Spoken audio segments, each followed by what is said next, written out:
नमस्कार, मैं हूं पुष्कर चौहान। यूपी की सियासत में इस समय जो दिख रहा है, बात सिर्फ उतनी ही नहीं। पर्दे के पीछे एक बहुत बड़ी राजनीतिक गेम प्लान तैयार हो रहा है। बीएसपी की सुप्रीमो मायावती ने एक बार फिर मुख्यमंत्री योगी आदित्यनाथ की तारीफ की है और सीधा निशाना साधा है समाजवादी पार्टी अध्यक्ष पर। भदोही जिले का नाम फिर से संत रविदास नगर करने के योगी सरकार के फैसले पर मायावती बेहद खुश है। लेकिन यह सिर्फ एक जिले के नाम की बात नहीं है, इसके पीछे छिपा है 2027 के विधानसभा चुनाव का वो गणित जो यूपी की सत्ता तय करने वाला है। इस वीडियो में हम आज आपको बहुत अच्छे से समझाएंगे सिलसिलेवार से कि आखिर मायावती बार बार योगी आदित्यनाथ की तारीफ क्यों कर रही हैं। 2024 में जो दलित वोट बैंक सपा और कांग्रेस के पाले में चला गया था, वो 2027 में कहां जाएगा और इस पूरे खेल में किसको सबसे बड़ा फायदा होने वाला है और किसको नुकसान। क्योंकि आज हम आंकड़ों के साथ पूरा सच डिकोड करेंगे। कई लोगों को लग रहा होगा कि मायावती का ये रुख अचानक बदला है, लेकिन राजनीति को करीब से देखने वाले जानते हैं कि इसकी स्क्रिप्ट काफी पहले लिखी जा चुकी थी। याद करिए, अक्टूबर 2025 का वो महीना, करीब 4 साल के लंबे इंतजार के बाद मायावती ने लखनऊ के रमाबाई मैदान में एक ऐतिहासिक और विशाल रैली की थी। पूरा मैदान नीले झंडों से पटा हुआ था। मंच में से बोलते हुए मायावती ने सबको चौंका दिया था। उन्होंने अपने भाषण की शुरुआत में ही योगी सरकार की तारीफ कर दी थी।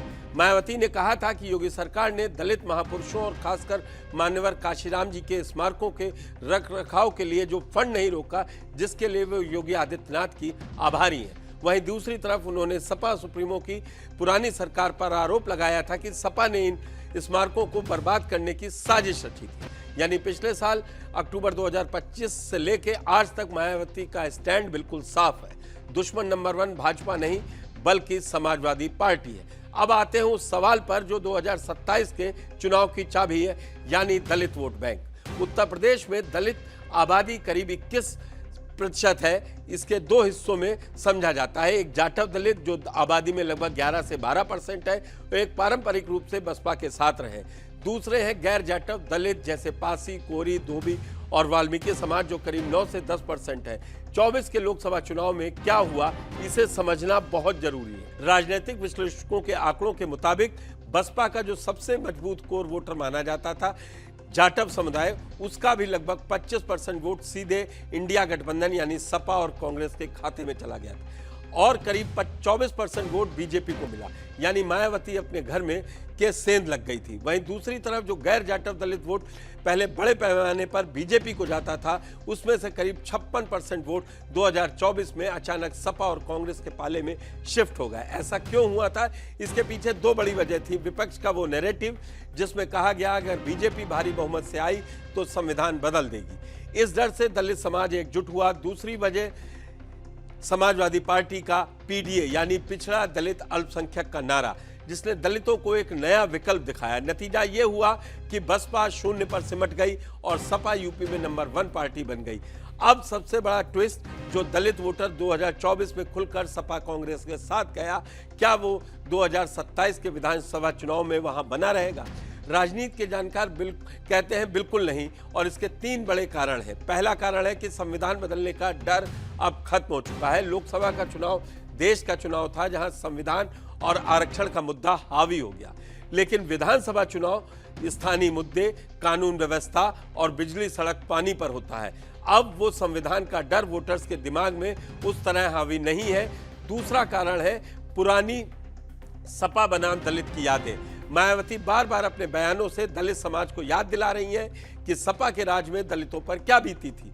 जिलों के नाम बदलना, डिमोशन में आरक्षण का विरोध करना, ये वो बातें हैं जो आज भी बुजुर्ग और जागरूक दलित वोटर्स भूले नहीं हैं। संत रविदास नगर का नाम बदलने पर सपा को घेर कर मायावती ने इसी दुखती रग पर हाथ रखा है। तीसरा कारण है मायावती की अपनी साख की लड़ाई। अगर मायावती का दलित वोट बैंक पूरी तरह सपा की तरफ चला गया तो बसपा का वजूद हमेशा के लिए खत्म हो जाएगा।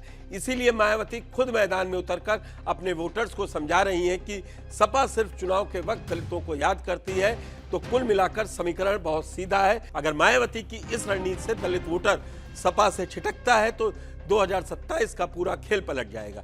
इसका सीधा फायदा बीजेपी, और अगर विपक्ष के वोट बैंक सपा और बसपा में बढ़ जाता है तो बीजेपी विरोधी वोट कमजोर होंगे और योगी आदित्यनाथ के लिए सत्ता की राह बेहद आसान हो जाएगी। वहीं सबसे बड़ा झटका सपा को लगेगा। उनका जो पीडीए का सपना है वो दलितों के बिना अधूरा रह जाएगा। मायावती का ये दांव यूपी की राजनीति को त्रिकोणीय मुकाबले की तरफ ले जा रहा है। अब देखना यह होगा क्या यूपी का दलित वोटर अपनी बहन जी की बात मानकर वापस लौटता है या फिर 2024 की तरह अपना नया रास्ता खुद चुनता है। आपको क्या लगता है कि मायावती की इस रणनीति से 2027 में योगी सरकार की वापसी आसान हो जाएगी? अपनी राय हमें कमेंट बॉक्स में जरूर बताएं।